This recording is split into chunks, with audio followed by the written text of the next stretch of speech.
எனக்கு இப்போ தான் குழந்தைங்க பிறந்த மாதிரி இருக்குது. அதுக்குள்ளே பார்த்தீங்கன்னா செகண்ட் பாப்பாவே வந்து எல்கேஜி வந்து ஜாயின் பண்ணிவிட்டு இன்றைக்கி புதுசாக யூனிஃபார்ம் வந்து போட்டு போகிறாங்க.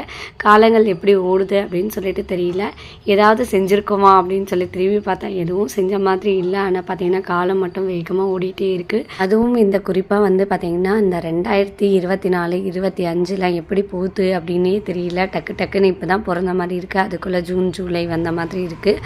உங்களுக்கும் அப்படி தான் போகுதா அப்படின்னு சொல்லிட்டு மறக்காமல் கமெண்ட் பண்ணுங்கள். எடுத்ததுமே ஹோம்ஒர்க்லாம் கொடுத்ததும் நான் கூட கொஞ்சம் பயந்துட்டேன், பாப்பா எப்படி எழுதுவாங்களோ அப்படின்னு சொல்லிட்டு. ஆனால் பார்த்திங்கன்னா அண்ணன் வந்து எழுத ஆரம்பித்ததுலேருந்து அதை பார்த்து பாப்பாவும் ஈஸியாக வந்து எழுத கற்றுக்கிட்டாங்க. அதனால் இப்போ என்ன கையே பிடிக்காதீங்க, நானே எழுதிக்கிறேன் அப்படின்னு சொல்லிட்டு எழுதுகிற அளவுக்கு அவ்வளோ வளர்ந்துருக்காங்க. ரொம்பவே சந்தோஷமாக இருந்துச்சு.